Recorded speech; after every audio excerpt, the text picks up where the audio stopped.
Today, I want to share to you about faith. Faith. Okay, sabihin nga natin, faith. Faith. Amen. Hallelujah. Kasi alam nyo sa panahon ngayon, kailangan natin ang pananampalataya. Amen. Yes. At ang pananampalataya natin sa ating Panginoong Jesus, dapat ay ito yung naniniwala tayo, hindi lang tayo naniniwala sa Kanya, kundi, okay, nagtitiwala din po tayo sa Kanya. Amen. Amen. Hallelujah. Praise God. And dapat malaman din natin na faith is living Yes. and faith is active. Kasi sabi nga ni James, okay, faith without action is dead. Amen. Hallelujah. Praise God. Okay. So sabi dito sa Isaiah chapter 7 verse 9, okay, if you do not stand firm in your faith, you will not stand at all. Amen. So, sabi dito sa Tagalog, ikaw ay mapapahamak pag hindi nanatili ang iyong pananalig sa Diyos. Amen. Okay, so kung hindi daw tayo mananatili or kapag we don't stand firm in our faith, okay, mapapahamak po tayo. Amen. Amen? At sinabi din dito sa Hebrews chapter 11 verse 6, it is impossible to please God without faith. So, hindi po natin nalulugod ang Panginoon at hindi nalulugod ang Panginoon sa atin kung wala tayong pananampalataya. Amen. Amen. Praise God. So, ang kinalulugdan lang ng Panginoon ay yung may mga pananampalataya. Amen. At sabi pa dito, anyone who wants to come to Him must believe that God exists and that He rewards those who sincerely seek Him. Okay, so yun daw lumalapit sa Panginoon at naniniwala sa Kanya, binibigyan ng Panginoon ng gantimpala. Okay, so gusto niyo bang malugod ng Panginoon? Amen. Amen. So dapat meron tayong pananalig. Okay, may pananampalataya tayo sa Kanya. Amen. Kasi alam niyo sa panahon ngayon, yung faith po natin is kadalasan nagwi-wiggle-wiggle na, bumababa na. Imbis na nagle-level up, imbis na nag-i-increase yung pananampalataya natin sa panahon ngayon, sa mga nangyayari ngayon. Okay, nakikita na natin yung mga signs na paparating na po ang Panginoon. Minsan naaapektuhan yung pananampalataya natin. Okay? So, kapag lumalapit tayo sa Panginoon, we believe na dapat naniniwala tayo na kaharap natin siya kahit hindi natin siya nakikita. Okay? Hindi natin siya nakikita, pero tayo kitang-kita ng Panginoon. Amen? Okay, so our supporting verses are found in the book of Mark. Okay, magbubulay-bulay po tayo sa book of Mark. Hindi po tayo lalayo dito. Okay, book of Mark, Mark chapter 6 verse 7 and 13, Mark chapter 16, 15 to 18, and Mark chapter 9 verses 14 to 29.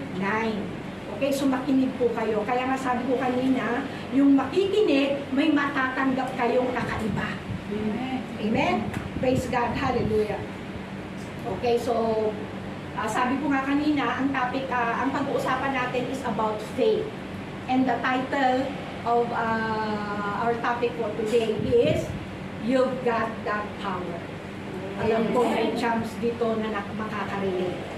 Amen. Okay, so sabi dito sa Mark chapter 6 verse 7, okay, makinig. Sabi dito sa verse 7, tinawag niya ang 12 at isinugo sila ng dala-dalawa. Sila ay binigyan niya ng, okay, tingnan nyo, makipagbukas kayo sa Biblia ninyo para hindi kayo maligaw. Okay? Sila ay binigyan niya ng kapangyarihan magpalayas ng masasamang espiritu. Okay, at meron pa yan at sabi pa dyan na, at magpapagaling ng mga may karamdaman. Okay, alam niyo po, during the earthly ministry of our Lord Jesus Christ, okay, yung 12 niyang disipulo, binigyan niya ito ng power, ng kapangyarihan, na magpalayas ng mga masasamang espiritu. Okay, at magpagaling ng mga may sakit. Ito po yung isa sa mga mission. Ito yung earthly ministry ng ating Panginoong Jesus. Okay, so kasama na po dyan na pinapalayas nila ay yung mga inaalihan ng demonyo. Okay, yung mga masasamang espiritu. Okay? So, hindi po yung katabi mo, hindi yung mga kagalit natin ang pinapalayas. Okay, ang sabi po dito is masasamang espiritu. Okay. So, sabi sa Mark chapter 6 verse 13. Okay, makinig. Sabi dito, pinalayas nila ang maraming demonyo sa mga inaalihan nito. Pinahirang nila ng langis at pinagaling ang maraming may sakit. Amen. Praise God. Hallelujah. So ito po dapat yung ginagawa natin. Alam nyo, hindi lang ang mga pastor, hindi lang ang mga leaders, hindi lang yung mga elders ng church ang dapat gumawa nito, kundi lahat tayo na sumasampalataya sa ating Panginoong Jesus. Amen? Okay. Mark chapter 16 verses 15 to 18. Mark 16, 15 to 18. Okay, sabi sa verse 15, at sinabi ni Jesus sa kanila, humayo kayo sa buong mundo at ipangaral ang magandang balita sa lahat ng tao. Okay, sabi dito, humayo kayo sa buong mundo. Okay, kasama po dyan ang Hong Kong. Kaya tayo narito upang humayo, upang ibahagi ang magandang balita. Amen? Okay? At sa lahat ng tao, lahat po ng tao, lalaki, babae, matanda, bata, maputi, maitim, okay, lahat po yan dapat bahaginan natin ng salita ng Diyos. Amen? Hallelujah, praise God. Okay, sabi sa verse 16, ang sino man sumasampalataya, okay, ang sino man sumasampalataya at mabautismuhan ay maliligtas. Ngunit ang ayaw sumampalataya ay parurusahan. Okay, sino daw yung mga maliligtas? Mga sumasampalataya. Amen. Amen. At sino yung parurusahan? Mga hindi sumasampalataya. Amen. Kaya sabi ko, sino dito yung mga sumasampalataya? Amen. Amen. Praise God. Hallelujah. Okay. At anuman, okay, tutuloy kong basahin. Sabi dito, at anuman ang mangyari sa mga sumasampalataya kay Jesus ay bibigyan ng kapangyarihan. Kapangyarihan gumawa ng himala. Yung mga sumasampalataya sa Panginoong Jesus, bibigyan po niya ng kapangyarihan gumawa ng himala. Amen. Sa pangalan ko, magpapalaya sila ng mga demonyo at magsasalita ng iba't ibang wika. Amen. Ito po yung heavenly language. Ito po yung speak in tongues. Amen. Okay, at sabi sa verse 18, sila'y hindi maaano, dumangkot man ng ahas o uminom ng lason, at gagaling ang mga may sakit na mapatungan ng kanilang mga kamay. Amen. Praise God. Hallelujah. Okay, so ang ibig kong sabihin dito, okay, tayo ay kumbaga hindi tayo mapapahamak. Kaya nga, di ba sabi natin kanina, yung mga sumasampalataya hindi mapapahamak. Okay, kaya ibig sabihin nito, dumangkot man tayo ng ahas, meaning to say, hindi naman baka mamaya testingin mo dadangkot nga ako ng ahas. Okay, kasi sabi ni Pastor, dadangkot ng ahas, iinom ng lason. Ibig sabihin nun, whatever happens, whatever challenges that we are encountering, okay, malalangmasan po natin yun at kayang-kaya nating sawayin. Okay, ang mga gawa ng masasamang espiritu sa atin, ang mga gawa ng demonyo sa atin. Amen? Amen. Praise God. Hallelujah. So, ang tanong ko sa inyo, kayo ba'y sumasampalataya sa ating Panginoong Jesus? Amen. Okay. So, kung kayo sumasampalataya sa ating Panginoong Jesus, may kapangyarihan kayong magpalayas ng masasamang espiritu. Amen. Amen. Hallelujah. Praise God. Amen. At makakapagpagaling kayo ng mga may sakit. Amen. Amen. Praise God. Hallelujah. Okay, siguro marahil may nakaranas na sa inyo, may magtatanong, bakit Pastor? Nag-pray ako ng may sakit, hindi naman gumaling. Okay, nagpalayas ako ng demonyo, nagpalayas ako ng masamang espiritu, pero hindi naman lumayas. Nanatili. Amen? Amen, praise God. So, okay, nasubukan nyo na ba yun? Nangyari na ba sa inyo yun? Yung may nagpa-pray sa inyo, na may sakit, pero hindi gumaling?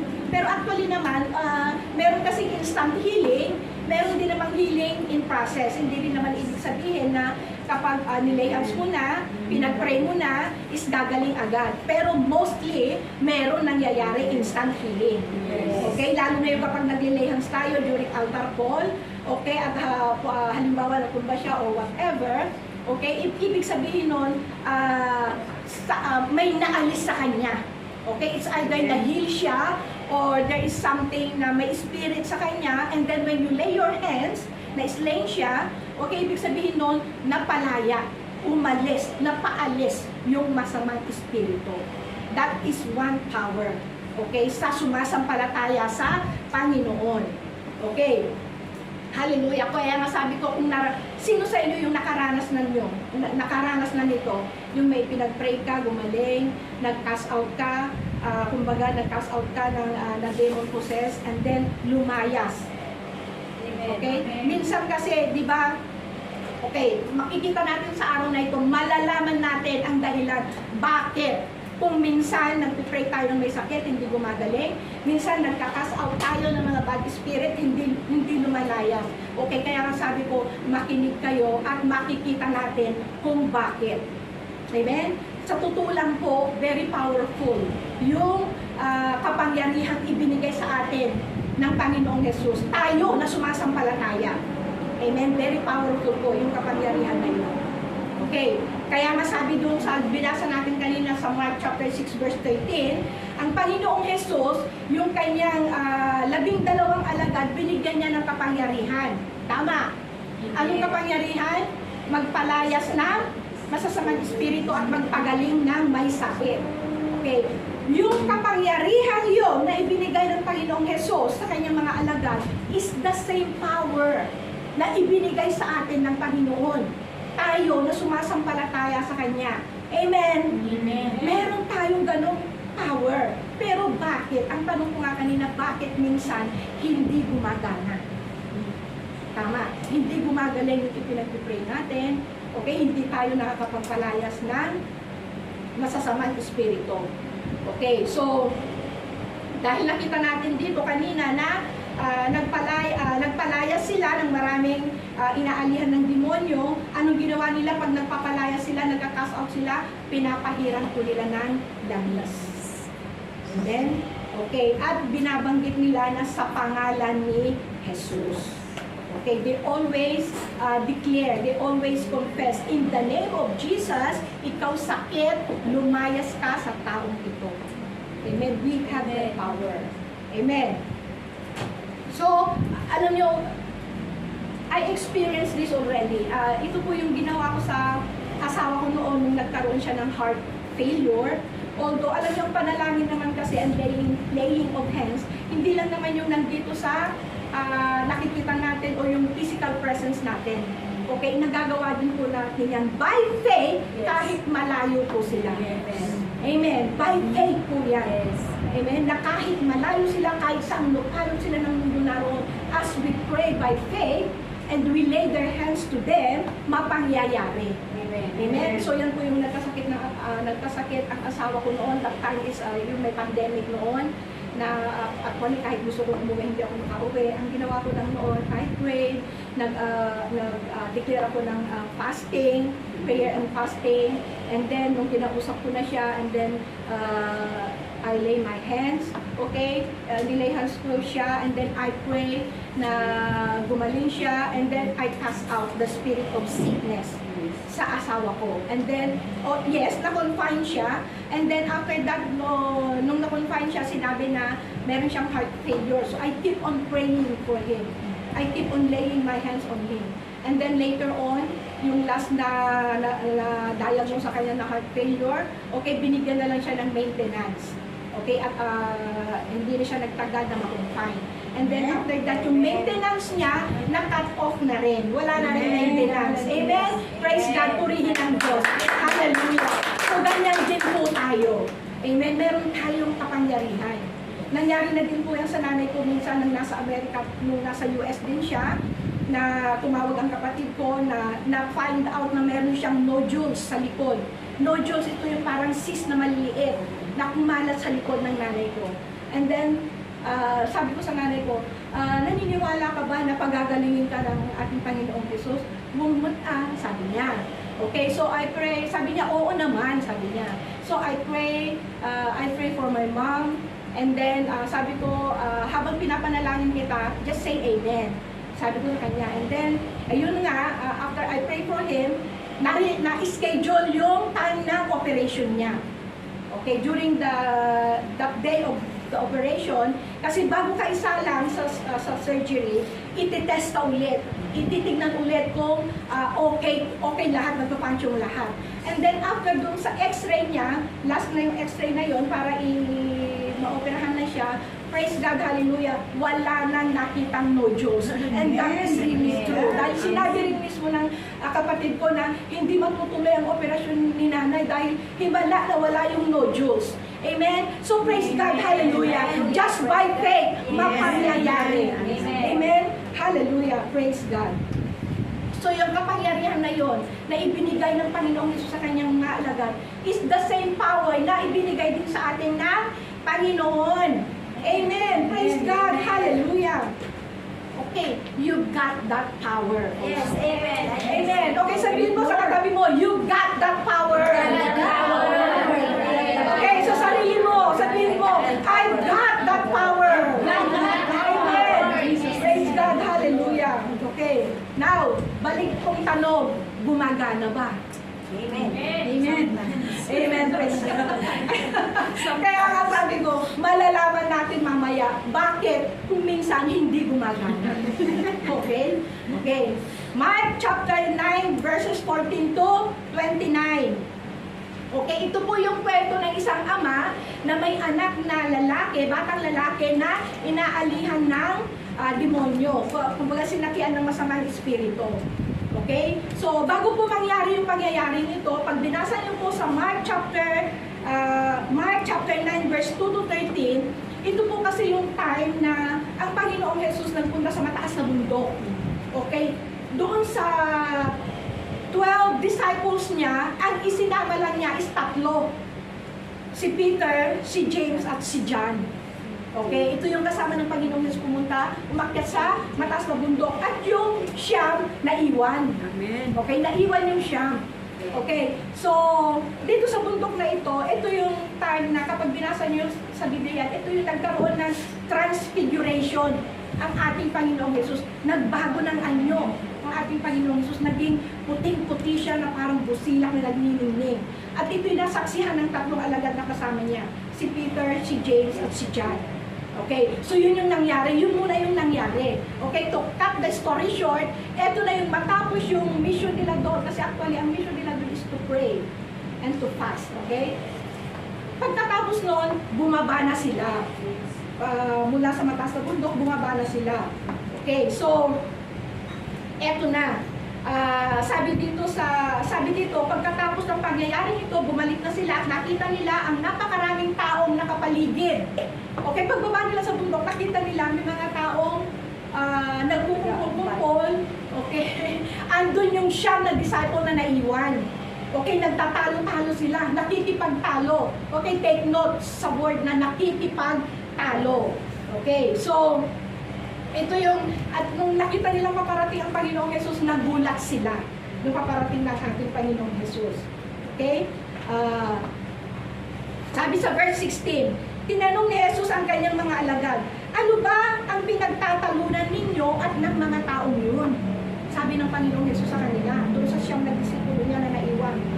Okay, tapos habang sinasabi niya yun, may isa na sumagot. Doon sa maraming tao, may isa na sumagot. Sabi niya sa verse 17, sumagot ang isa mula sa napakaraming tao. Guro, dinala ko po rito sa inyo ang aking anak na lalaki na di makapagsalita na siyang dahilan ng kanyang pagkapiti. Okay, ito na po yung isang ama na may anak na batang lalaki na sinasapian ng masamang espiritu. Nang ginawa sa kanya, hindi makapagsalita yung anak niya. Okay, sa verse 18, tuwing siya ay sinasapian nito, siya ay ibinabalibang nito, bumubula ang kanyang bibig, at nagngangalit ang kanyang mga ngipin, at siya'y naninigas. Okay? So, sinabi ko po ito sa inyong mga alagad. Ang ibig sabihin, sinabi ng ama nito sa kanyang mga alagad doon sa Siyam na naiwan. Okay. Sinabi ko po ito sa inyong mga alagad na palayasin ang masamang espiritu, ngunit, okay, eto na, hindi nila ito napalayas. Imagine, yung 9 na disciples ng ating Panginoong Jesus. Okay, may isang ama, inilapit yung anak na sinasanibad ng masamang espiritu. Pero yung Siyam na alagad na ito, hindi nila napalayas yung masamang espiritu. Ang tanong, bakit? Ito nga yung sabi natin kanina. Okay? So, dito makikita natin, minsan kasi sabi ko kanina, di ba, na bakit minsan nararanasan din natin na nagpipray tayo ng may sakit, hindi gumagaling, nag-cast out tayo ng masamang espiritu pero hindi lumalayas. Pero tignan ninyo, mismo ang Siyam na alagad ng ating Panginoong Jesus, alagad na ng ating Panginoong Jesus, hindi pa rin pala gumagana. Amen? Ang tanong uli, bakit? Amen. Praise God. Kahit in Jesus name sila, rebuke sila ng rebuke, cast out sila ng cast out. Yung espiritu doon sa batang lalaki, hindi pa rin lumalayas. Okay? Kaya ito yung dahilan kaya nagkakagulo sila na madatnan ng ating Panginoon. Okay? Alam niyo kung bakit? Lack of faith. Amen? Lack of faith. Kulang sila sa pananampalataya. Amen? Kaya sabi dito sa verse 19, sinabi ni Jesus, "O lahing walang pananampalataya."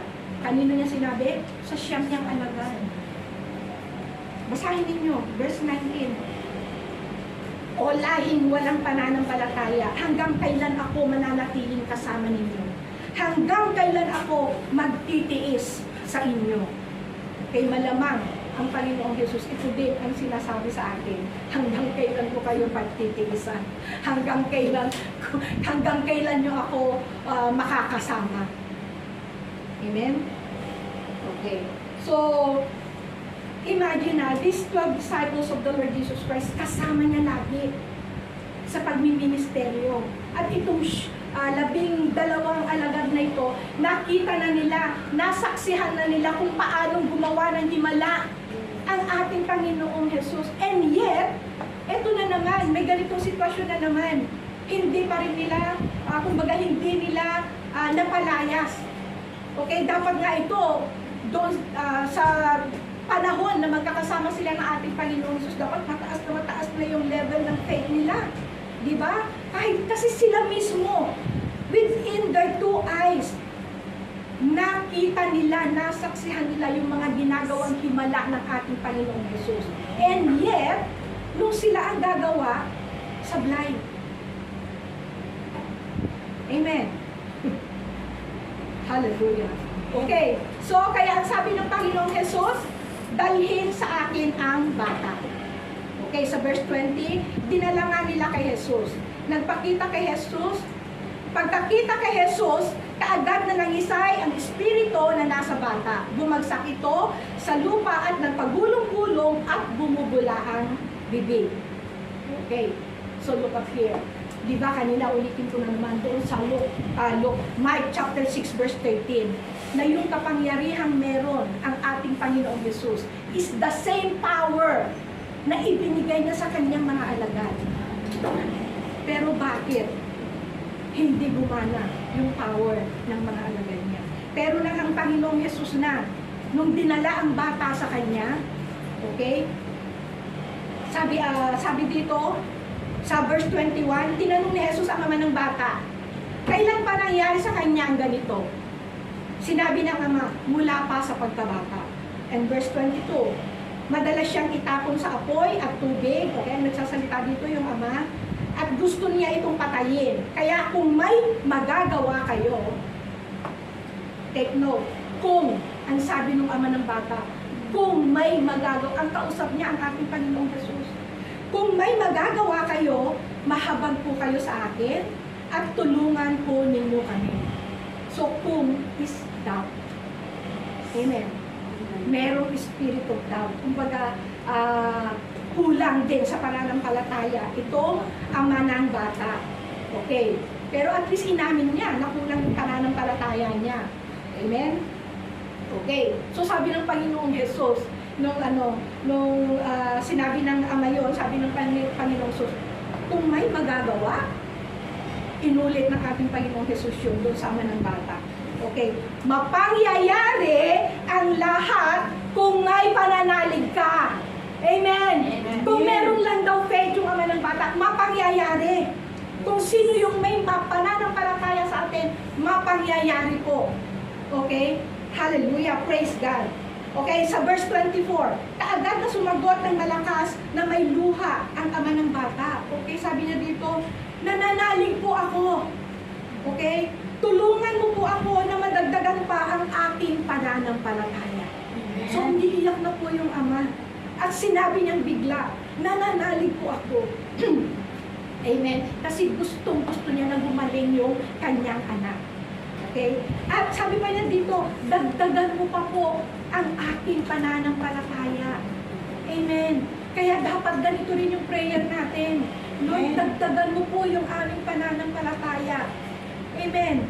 Hallelujah. Ito po yung dapat nating malaman na there is power in faith.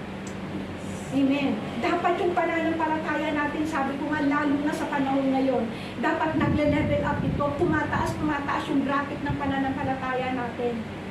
Amen. Huwag tayong padadala sa mga sitwasyon. Huwag tayong padadala sa mga nakikita natin. Huwag nating hayaan na bumaba o mawala yung pananampalataya natin sa mga nangyayari sa buhay natin at sa paligid natin. Amen? Hallelujah. Praise God. Okay. So ito po yung dapat nating malaman. Dapat meron tayong genuine faith. Amen? Saan ba nanggagaling ang faith? Saan nanggagaling ang pananampalataya? Hearing the word of God. Amen. Praise God. Romans 10, chapter 17. Amen. Faith comes from hearing and hearing by the word of God. Amen. Kaya sabi ko kanina, makaka-relate ang chaps dito. Hindi nalalayo ang topic natin today. Amen? So, kailangan makinig tayo lagi ng salita ng Diyos. Amen? At hindi lang makinig, magbasa ng salita ng Diyos. Amen? At dilidiin ito. Okay? Not only just reading. Okay? But we have to meditate the Word of God. Amen? Praise God, hallelujah. Ito po yung makakatulong sa atin na tumaas, mag-level up ang ating faith. Amen? Hallelujah. At alam nyo, tayo na mga sumasampalataya sa ating Panginoong Jesus, dapat lagi tayong handa. Dapat lagi tayong full charge. Dapat walang nalulobat sa atin. Amen? Kasi pag lobat tayo, di ba ang cellphone pag lobat, walang power. Walang power. Kaya pag lobat din tayo, wala din tayong power. Amen. Kaya minsan kasi hindi naman darating yung panahon na biglang hindi naman sasabihin na, oh, bukas may lalapit sa iyo, magpapapray sa iyo ng may sakit. O sige, mamaya magpe-pray and fasting na ako, magbabasa ako. Hindi naman ganoon eh. Amen. So dapat lagi tayong handa, lagi tayong prepared. Amen. Kasi hindi natin alam kung kailan may lalapit sa atin na magpipray. Hindi natin alam na sa lugar na pinuntahan natin, may inaalihan ng masamang espiritu. And then baka pag nakita mo yun, dahil lobat ka, no power ka, wala kang baon na salita ng Diyos, baka ikaw pa o yung unang tumakbo. Amen. Amen. Kaya nga sabi ko lagi, yung cellphone nyo nga ayaw yung malobat. Yung cellphone nyo gusto full charge lagi. Amen. 50% pa lang gusto nyo i-charge na agad.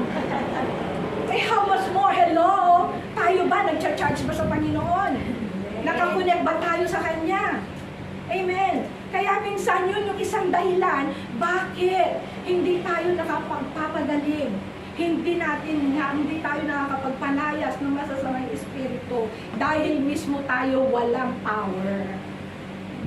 No prayer, no power. Amen.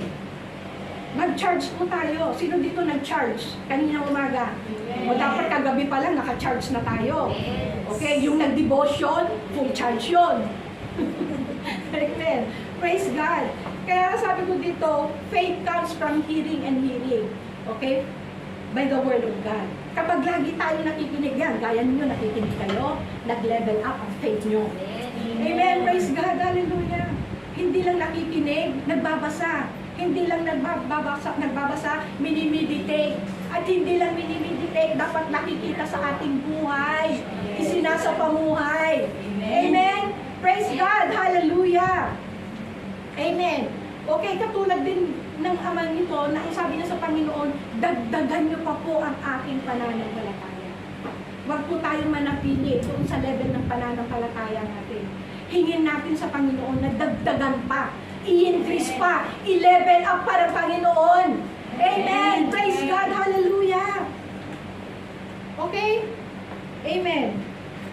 Kasi alam niyo, ang kapangyarihan ibinigay sa atin ng Panginoon, mas makapangyarihan kaysa sa kapangyarihan ng demonyo, ng masasamang espiritu. Yes. Naniniwala ba kayo na ang kaaway natin may power? Yes, they have power. Pero yung power na nasa atin, mas malakas kaysa sa power nila. Amen? Pagtaas mo pa lang ng kilikili mo, takbuhan na sa ibang power na yun. Ibang power na. Tapos sasabihin mo, Lord, ang lakas ng power ko. Wag lang yung power na yun ang pagganahin namin. Yung power na galing sa Panginoon ang dapat nakikita sa atin. Okay? At nagagawa natin.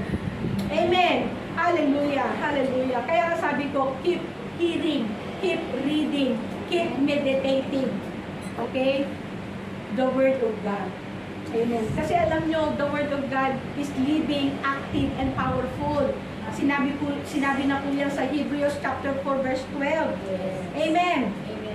Praise God. Hallelujah. Dapat itinatago din natin yan sa ating puso. Dapat naka-build in na yan para just in case na kailangan natin yan, may mahuhugot tayo sa panahon na kailangan natin. Okay? Yan yung pambato natin sa kaaway. Amen. The Word of God is one of the most powerful weapon in our spiritual warfare. Amen. Kaya nga sabi sa Psalms chapter 119 verse 10, I have hidden your word in my heart. Amen. So yun po, ilagay po natin sa puso natin ang salita ng Diyos. Amen. Amen. Praise God. Hallelujah. Amen. So dapat magbasa tayo, makinig tayo sa salita ng Diyos. Okay? So dito sa verse 25, sabi niya, nang makita ni Jesus na patakbong dumating ang mga tao, sinaway niya ang masamang espiritu. Sinabi niya, espiritu ng pipi at bingi, inuutos ko sa iyo na lumabas ka sa bata at huwag ka nang papasok or babalik sa kanya. Amen? Yun po ang sinabi ng Panginoong Jesus doon sa bata na inaalihan na masamang espiritu. So, ganun din po tayo. Amen? Masamang espiritu po ang pinapalayas natin. Hindi yung tao. Amen? Hindi yung katabi mo ang pinapalayas. Okay? Kapag halimbawa may kakilala tayo mismo sa pamilya natin o may kilala tayo na minsan nagsusungit sa'yo, may tao na laging galit sa'yo, espiritu ang palayasin mo. Huwag yung tao mismo. Amen? Hallelujah. Kasi yung tao, yun yung sinasapian. At yung sumapi, yun ang palalayasin natin. Amen. Paano kung kasambahay mo yun at wala kang power para palayasin yun? Tapos sasabihin mo, ako na nga lang ang aalis sa bahay na ito. O di ikaw napalayas, hindi mo napalayas yung espiritu, ikaw ang lumayas. Di ba? Kaya dapat may power tayo. We've got that power. Amen. To cast out those bad spirit. Amen. Praise God. Hallelujah. Amen. So, hindi po aksidente itong topic natin ngayon dahil ito po pinapaalalahanan po tayo ng Panginoon. Nagamitin natin yung kapangyarihan, yung power na ibinigay sa atin ng Panginoon. Amen? Hallelujah. Okay, verse 26, sabi dito, ang masamang espiritu ay sumigaw. Pinanisay ang bata at lumabas sa kanya. Nagnistulang patay ang bata, na ano pa man, marami ang nagsabi na patay na ang bata. Okay, yun lang ang akala nila. Okay, so, tignan ninyo yung masamang espiritu. Totoo itong masasamang espiritu na ito. Yung masasamang espiritu noon, yun pa rin yung masasamang espiritu na kumikilos ngayon. Amen. Kaya dapat aware tayo. Amen. Amen. Dahil kung hindi tayo aware, ipagbabalibagan tayo ng masamang espiritu na yun. Dapat tayo yung magbalibag sa kanila. Because of the power that we have. Kaya nga sabi ko, yung power na nasa atin is powerful than the power of the enemy. Yes. Amen. Greater is He that is in us than he that is in the world. Amen. 1 John 4:4. Amen. Praise God. Hallelujah. Okay. Kaya nga sabi ko, halimbawa, paano na lang kaya tayo kung wala tayong alam sa salita ng Diyos? Siguro kung makikita lang, halimbawa, puro asa tayo, puro bugbog sarado tayo. Amen. Actually, sa totoo yun, pero in spiritual. In spirit, okay? Kapag wala tayong alam sa salita ng Diyos, okay? If we ignore the Word of God, and if we don't have the Word of God hidden in our hearts, bugbog sarado tayo lagi sa kaawan. Amen. Lagi tayong, ano ba yun? TKO. Technical knockout. Kala ko sabihin, chungkwan ko. Amen. Praise God. Kaya sabi ko, alam nyo, takot ang kaaway. Takot ang masasamang espiritu. Alam naman niya kilala niya kung sino yung puspos. Alam niya kung sino yung nagbabasa ng Biblia. Alam niya kung sino yung nagdi-devotion. Alam niya, alam ng kaaway na yan, kung sino yung may kapangyarihan na magpalaya sa kanila. Kilala nila yan. Kaya hindi sila makakalapit sa tao na yon. Amen. Kaya makikita nyo, yung mga sumasampalataya na yon, okay, laging namumuhay victoriously. Amen. Kasi hindi siya matalo ng kaaway. Hindi masasabing victorious yun kung talunan. Amen. Amen. Kaya dapat mapuspos tayo lagi ng salita ng Diyos. In this topic we have, wala pa pong Holy Spirit dito. Amen. Kasi andito pa ang ating Panginoong Jesus. Natanggap lang natin ang Holy Spirit when the Lord Jesus Christ go back to heaven. Nung nandiyan na siya, tsaka pa lang tayo nagkaroon ng banal na Espiritu sa atin. Okay, dito sa topic natin, wala pa. Amen. Okay. Hallelujah. Praise God. So, kaya nga, ang sabi ko, lalo tayong mapuspos.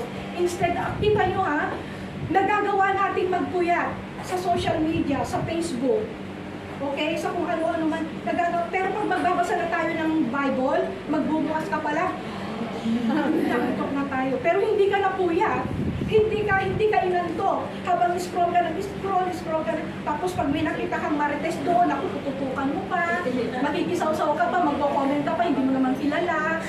Okay? Tapos, pag dumaan yung verse of today, oops, bilis, hindi mo man lang nakita kung anong verse yun. Relate ba kayo? Yes. So, nasa ang power ninyo na yun? Amen? Kaya nga magbabad tayo. Alam nyo, sa totoo lang, I want to take this moment. Nibiglas po ako sa mga chums. Amen? Tapos na nila ang New Testament at nasa New Testament na nila. And I'm praying na hindi lang nila binabasa ito, hindi lang nila ito sinishare sa group ng chums. At I'm praying na makita din sa buhay nila, and some of them nakikita sa buhay nila. Isinasa pamuhan. Amen? Amen. Praise God. Hallelujah. So, hindi lang yung mga chums. Dapat yung mga old chums. yung mga old chums. Kasi youth chums, okay, meron ding old chums. Okay? Biro ninyo, yung mga chums. Gusto niyo ba yung mga chums? Sila ang mag-cast out sa inyo, mga old chums. Amen, hallelujah. So, pagganahin po natin, gamitin natin. Actually, meron na tayo niyan na-receive na natin yan Ang tanong na, bakit hindi gumagana? Okay, so ito nga kung paano gagana. So, okay, nakita na natin. Ang isa, because of lack of faith, kaya hindi gumagana. Okay, nasaan na tayo? Okay, verse 27. Ngunit nang mahawakan siya ni Jesus sa kamay at ibangon, ang bata ay ay bumangon. Amen. Amen, praise God. Ang akala nila kanina patay na yung bata. Pero nang hinawakan siya ng Panginoong Jesus at ibinangon, okay? Anong nangyari? Bumangon yung bata. Alam niyo, this is an illustration. Halimbawa, tayo ng mga leaders. Okay, halimbawa, may kapitbahay tayo or andito tayo sa Hong Kong, di ba? Or wherever we are. Kapag tinawag tayo na punta ka nga sa amin kasi may sakit, nakaratay yung, for example, nanay ko, gano'n, nakaratay yung nanay ko, may sakit siya, pwede mo ba siyang ipag-pray? Can you please pray for my mom? And then, pupunta tayo, okay? So, ipag-pray natin yon, i-enhance natin yon. Dapat, full charge tayo. Okay? Hindi yung basta-basta tayo susugod nang wala man ng power. Lobat. Okay? So, ang gawin po natin, kung halimbawa nakahiga, okay, ang sabi dito, hinawakan ng bata, itinayo at bumangon. So, ganun po ang gawin natin, kumbaga biblical. Amen? Hindi yung kapanalanay, tumayo ka, hindi mo naman tinutulungan tumayo. Baka mamaya biglang tumayo, ikaw pa nagulat. Diba? Tumayo ka, ikaw bata, gumaling ka sa actually, hindi naman sinabi dito ng Panginoong Jesus kasi siya na yun mismo. Tumayo ka, sabi sa bata, at inalalayan niya, ibinangon at bumangon na. So, gawin po natin yung illustration na ito. If in case na dumating sa inyo yung ganitong sitwasyon. Amen? Amen? Amen. Praise God. Hallelujah. So, yun po yung kapangyarihan ng ating Panginoong Jesus. Amen? And that power, you have it also. Amen. Praise God. You got the power. Amen. Praise God. Receive it and claim it. Amen. Praise God. Hallelujah. The power that work is in you is the power that comes from the Lord. Amen. Sa Panginoon po galing yan. At ibinigay na po sa atin. Amen. Kaya nga kanina sabi ko, bakit hindi gumagana? Okay, may isang dahilan na. Mamaya meron pang dahilan. Okay? Isang dahilan is lack of faith. Okay? Sa verse 28, okay, sabi dito, okay, ito yung isa pang sagot. Ito yung sagot sa tanong natin kanina na bakit hindi gumagana yung power. Okay, sabi sa verse 28, nang makapasok na si Jesus sa bahay, tinanong siya ng palihim ng kanyang mga alagad. Okay, nung nakapasok na sila doon sa bahay na kung saan sila nagtitipon-tipon, nagpipray, nagpa-fasting. Okay, sabi ng mga alagad, lumapit sa Panginoong Jesus. Sabi nila, Panginoon, bakit hindi namin napalayas yung masamang espiritu? Sabi ng mga alagad. Kasi sabi dito, verse 29, sumagot si Jesus sa kanila, ang ganitong uri ng masasamang espiritu ay hindi mapapalayas. Okay, sabi ng Panginoong Jesus sa mga alagad niya, ang ganitong uri ng masasamang espiritu ay hindi mapapalayas maliban lang, okay, sa pamamagitan ng pananalangin at pag-aayuno. Amen. Prayer and fasting po ang isa sa mga dahilan. Okay, pag hindi tayo nag-pray, hindi tayo nag-fasting, okay, wala din po tayong power. Amen. Maliwanag na sinabi ng Panginoong Jesus, basahin po ninyo. Ang ganitong uri ng masasamang espiritu ay hindi mapapalayas maliban lamang, wala nang ibang dahilan, maliban lamang sa pamamagitan ng pananalangin at pag-aayon. Prayer and fasting. Sino dito? Actually, sa mga lesson natin doon sa dating grupo natin na prayer and fasting, natalakay na po natin dyan yung about sa prayer and about sa fasting. Dapat nagagawa na po natin yan. Amen. Amen. Amen. Amen. Praise God. Hallelujah. So, ang tanong, bakit yung siyang naalagad, hindi nila napalayas yung espiritu kanina? Malamang, okay, ito lang naman yung, kumbaga parang naisip ko, kasi di ba sabi ko nga kanina, nung nagpunta ang Panginoong Hesus sa mataas na bundok, 3 lang ang isinama. Naiwan sila. Siguro sabi nila, paborito ni Lord, hindi lang ako, sila lang. Okay, so nagkaroon na siguro sila na, nagpusap-pusap na sila doon. Bakit ganun? Bakit sila lang? Pare-pareho naman tayo, alagad naman tayo. Bakit tatulong sila? Bakit tayo siya biniwan? Ayan, sige na, nagmarites na sila. Nagtanong na sila, meron ng selos, meron ng inggit. Instead na yung time na yun na iniwan sila, dapat nag-pray na na sila, nag-fasting na sila, di ba? O siguro kung ginawa nila yun, napalayas nila yung kasamang espiritu. Pero bakit siyam pa sila na naiwan? Mas marami kaysa sa isinama, hindi nila napalayas. Tama. So yung inggit, yung selos, alisin po ninyo. Hindi tayo makapagpapalayas ng demonyo, ng masamang espiritu. Kapag there is something, okay, yung topic nga kanina sa prayer meeting natin, if there is something in our heart na hindi kaaya-aya at kalugod-lugod sa Panginoon, magiging hindrance po ito. Magiging dahilan para hindi gumana yung power natin, hindi masagot ang mga panalangin natin, hindi tayo makalapit sa presensya ng Panginoon. Amen? Malamang. Ano sa palagay nyo? Ito rin ba yung dahilan? Bakit yung siyam hindi napalayas ang masamang espiritu sa bata? Yes. Yes, kasi iniwan sila. Ito ba naman? Di mo? Halimbawa, kayo dito, 12 kayo, barkada kayo. Diba? O, tapos meron kayong pinaka-leader. Tapos sabi ng leader, ay, tapos sama kayo sa akin. Bahala natin yan. Anong sasabihin nyo? Diba? Bakit sila lang? Ganyan pala siya. O, sige na, yan. Diba na yung ginawa nila? So, ingatan po natin yung mga bagay na hindi ka nais-nais. I think, yun din. Kasi hindi naman sinabi sa Biblia yung dahilan. But, naano ko lang sa akin na siyam silang nahiwan. Siyam pa sila. Dapat mas powerful sila kasi siyam. Tatlo lang yung nandun. Pero hindi nila napalayas. Amen? Amen. Hallelujah. Praise God. Okay, so iwasan po natin. Okay? So, okay, magbibigay ako ng ilang dahilan. Bakit? Okay, why these 9 disciples failed to rebuke the demons? Okay, so tignan din natin. Okay, parang inano ko lang din ito, parang tinignan ko din yung side nitong siyam, bakit hindi nila na palayas yung masamang espiritu doon sa bata. Okay, so why the disciples failed to rebuke the demons? Number 1, okay, they are careless to their spiritual walk. Okay, naging careless na po sila. Hindi na, kumbaga, instead na, ito rin po, yung careless, isa na rin po ito sa lack of faith. Okay, kasi kung may pananampalataya sila, nagawa nilang palayasin, di ba? Okay, so careless na sila, hindi na nila, kumbaga, hindi nila nabantayan. Okay, dapat sana yung time na iniwan sila, halika, mag-pray na rin tayo, mag-fasting na rin tayo, para nakikisabay tayo sa kanila. Dapat ganun na sana, di ba? Di sana napalayas sana nila yun. Pero siguro nga, yung nga yung sabi ko na they did something na hindi nakakalugod sa Panginoon. Okay, so they are careless in their spiritual walk.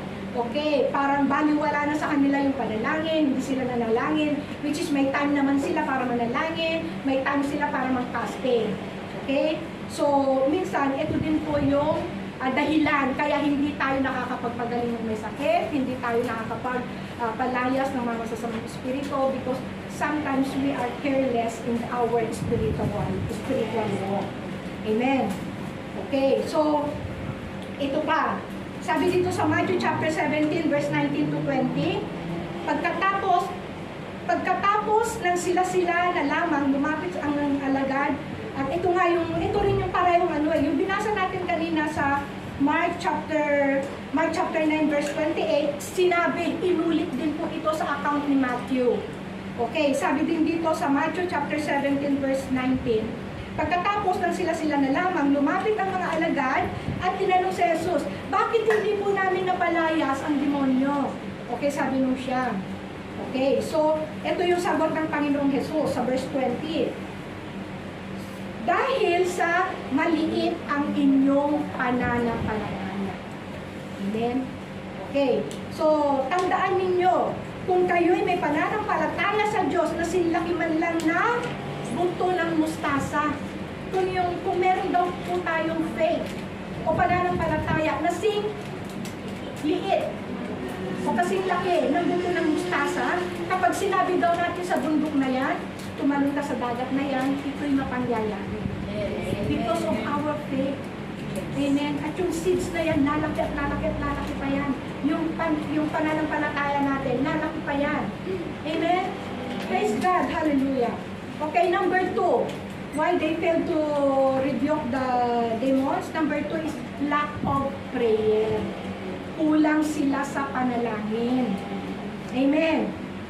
Okay, nakikinig pa po ba kayo? Okay.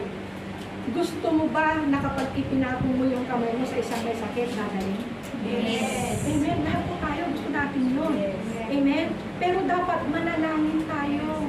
Amen. Sinabi na kanina, walang iba maliban lamang sa panalangin para mapalayas natin yun. Pero kung lack of prayer tayo, lack of power din po tayo. Kahit ano pang gawin natin, kahit show ka pa ng show, hindi lalayas yan. Because of lack of prayer. Amen? Kaya dapat ang panalangin natin, hindi lang kung kailan natin gusto. Amen? Dapat ang panalangin natin, maging parang oxygen na sa atin. Alam niyo yung oxygen, pag wala kang oxygen, anong mangyayari sa'yo? Mamamatay na tayo, di ba? Pag walang oxygen, dapat ganyan din po ang gawin natin sa panalangin. Amen. Lagi tayong manalangin. Okay? Hindi yung kagabi na nalangin ka. Okay? Kailan yung susunod na panalangin mo? Next week. Next week. Schedule. Within that week, wala kang power. Yes. Di ba? Kapag may lumapit sa'yo, sis, sumasakit yung ulo ko, pag-pray mo nga ako, ikaw na lang, may kapangyarihan ako. Ituturo ko pa siya. Isa yung next week pa ako. Next week pa, powerless ako ngayon eh. Next week pa, hindi kasi ako nag-pray eh. Di ba? Okay, kaya sabi ko, kung nanalangin ka kagabi, okay, kailan yung susunod na panalangin mo? Okay, nanalangin ka kagabi, dapat nanalangin ulit tayo ay ng mga bago USA. Amen? Praise God, hallelujah. Okay, number 3, no spiritual discipline. Okay, wala tayong spiritual discipline. Okay, kagaya ng mga alagad, yung siyam na alagad na ito. Okay, ano yung wala tayo sa spiritual discipline? Lagi, imbis na nagbababad tayo sa presensya ng Panginoon, nagbababad sa panalangin, nagbababad sa pagbabasa ng salita ng Diyos. Saan tayo nagbababad? Facebook. O yun. Nagbababad tayo sa social media. Facebook, TikTok, Twitter. Okay, diyan. Yan lang yung sinasabi ko. Nakakaya natin ng ilang oras. Pero yung 1 chapter a day, actually dapat hindi lang 1 chapter a day eh. Kung mahihigitan nyo pa yung 1 chapter a day, gawin ninyo. Sabi ni Pastor, 1 chapter a day gawin.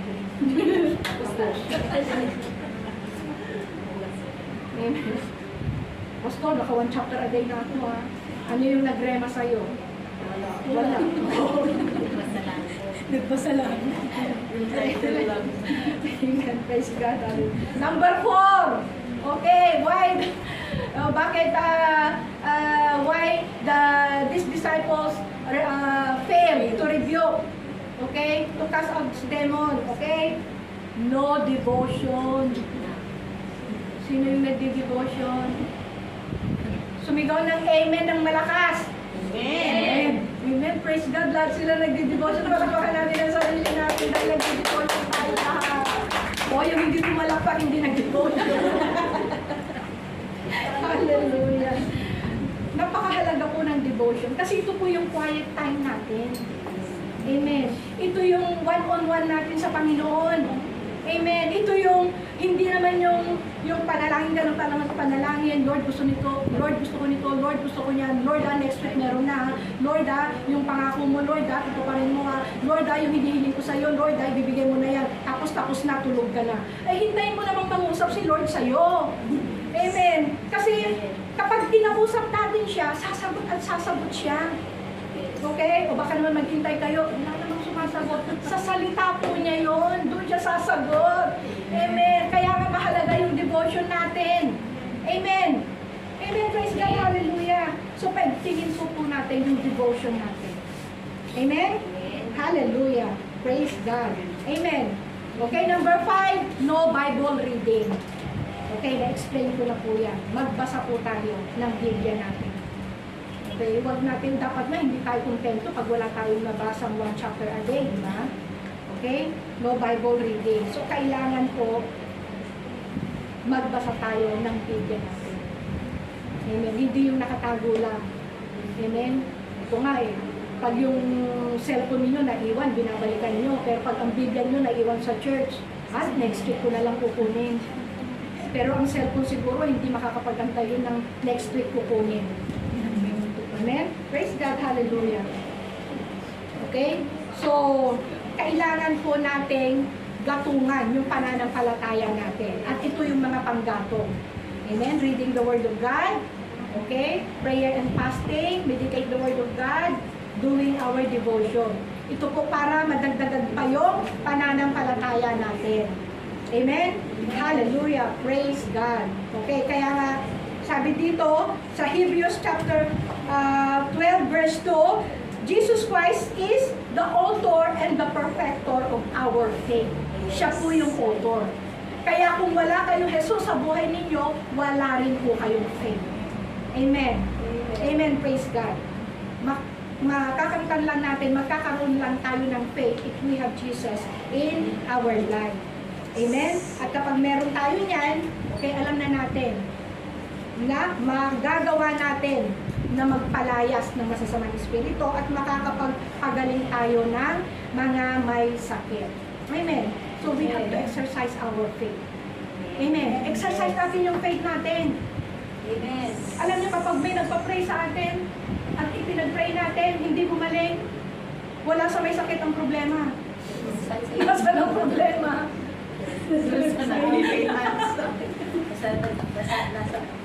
Amen. Kaya dapat, sabi ko, full charge tayo lagi. Amen. Baka mamaya yung ipinag-pray mo, nakinig din dito, wow, wala kang power, hindi ka nag-charge. Hindi mo ako napagaling. Amen. Kaya nga, we have to exercise our faith. Makikita natin dito kung we have that power.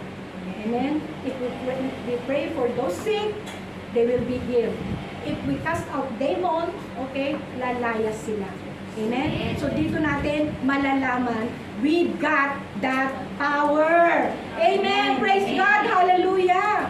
Amen. Hallelujah. Kaya nga po sabi ko, exercise. Lagi natin i-exercise yung faith natin. Amen. Pag walang laman yung wallet mo, exercise your faith. Ikaw wallet, sinuraling ka. Amen. Tapos tawagin mo, by faith. Yes. Tawagin mo, call those things that are not as though they were. Mga kaperahan. Yung mga pera ng kapitbahay ko na hindi na wala pa sa Panginoon, pumunta sa akin. Amen. Praise God. O tapos sasabihin ng kapitbahay mo, bakit ako wala, ikaw meron? Ano bang secret? O doon mo na siya, may isi-share ngayon about Jesus. Amen. Kasi tinawag mo lahat. Kaya mana niya mapunta sa'yo. Nakita niyang nalalagana ka, pinagpapala ka, lalapit siya sa'yo ngayon. Yes. Sasabihin, bakit ikaw pinagpapala ko? Dapat pinagpapala ko, bakit ganun ikaw na? Halika dito. Halika, isi-share ko sa'yo. Ganun. Hindi napatanggap mo. Amen. Praise God. For those things that are not as though they were. Amen. Hallelujah. May sakit sa pamilya mo. Okay. May nagkukulang ka. Okay. Told those things. Mga kaperahan. Magpasok kayo. Supernatural wealth transfer. Declare it by faith. At makagyayari. Amen. Because the power that is in us is the power that comes from the Lord. We got that power. Amen. Praise God. And that power, dapat ginagamit natin. Huwag mo sabihin, subukan ko ang anak. Huwag mo subukan, gawin. Amen? Hallelujah, praise God. At yung power na yan, okay, hindi lang tayo makakapagpalayas, makakapagpagaling ng sakit spiritually. Yung power na yan, yan yung magiging, we can cast out sicknesses and diseases, lahat ng mga sumpa, lahat yan, okay, lahat ng mga naaalihan, okay, gagana po yan because of the power that is in us. Amen? Praise God, hallelujah, okay? So ngayon po, magdideklara tayo na tayo'y malaya na. Because of the power that God has given to us, yung power na yan na may kakayanang magpalaya sa sakit, sa karamdaman, kahihiyan, okay, sa lahat ng pagkukulang, kahirapan, okay, i-declare po natin yan ngayon na tayo malayang-malaya na. Amen. By God's power, and that power belongs to us also. Amen.